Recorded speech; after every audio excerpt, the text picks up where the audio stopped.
ग्लीनवुड के छोटे से कस्बे में सैम नाम का एक नौजवान रहता था। सैम एक शौकीन पढ़ने वाला था और कदीम चीज़ों की दुकानों और पिस्सू बाजारों के अक्सर दौरों के दौरान इंतहाई अजीब व गरीब चीज़ों को ठोकर खाने की महारत रखता था। एक बरसाती दोपहर जब सैम ने शहर के किनारे पर एक पुरानी किताबों की दुकान को देखा तो उन्हें एक खाक आलूद चमड़े से जड़ी डायरी मिली और उसके सफ़हात उम्र के साथ पीले हो गए थे। टाइम ट्रेवलर्स की डायरी, एक नायाब तलाश। बहुत से लोगों का ख्याल है कि इसमें वक्त के राज मौजूद हैं।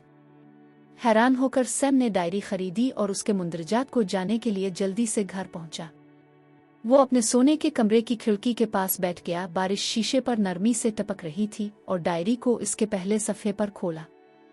हैरत की बात यह है कि सफ़हात एक बहते हुए खूबसूरत स्क्रिप्ट में लिखे गए इंदराजात से भरे हुए थे, जिसमें एलिस नामी वक्त के मुसाफिर की मुहिम जोई की तफसील थी।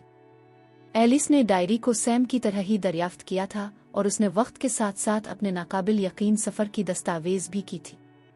डायरी पर जादू किया गया था जिससे इसके मालिक को तारीख के किसी भी मोड़ पर सफ़र करने की इजाज़त दी गई थी और वो सिर्फ इस तारीख और जगह को लिख कर जहाँ वो जाना चाहते थे। जोश और शुकूक और शुबहात की आमेजिश के साथ सैम ने डायरी की ताकत को जांचने का फैसला किया। उन्होंने एक खाली सफ़े पर लिखा, 20 जुलाई 1969 अपोलो 11 मून लैंडिंग। फौरन ही उनके आसपास का कमरा धुंधला और घूमने लगा। जब चक्कर कम हुआ तो सैम ने अपने आप को चांद की सतह पर खड़ा पाया। नील आर्मस्ट्रांग ने अपने मशहूर पहले कदम उठाते हुए हैरत से देखा। डायरी के जादू से खुश होकर सैम घर वापस आया और अगले हफ्ते मुख्तलिफ अदवार की खोज में गुजारे।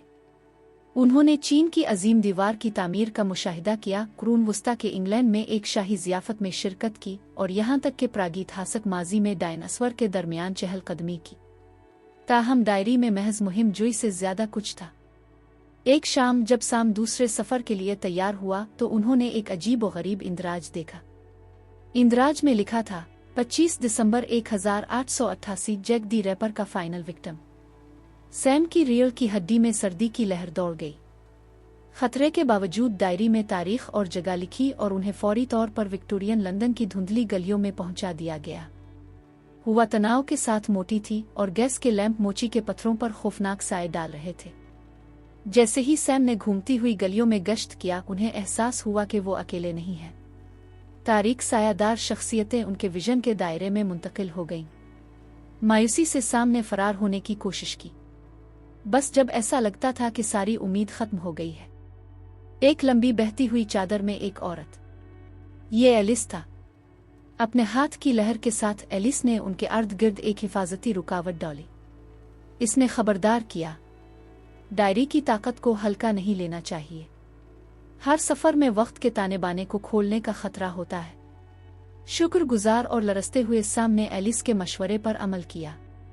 वो घर वापस आए, डायरी को किफ़ायत शियारी और जिम्मेदारी से इस्तेमाल करने का अज़्म किया।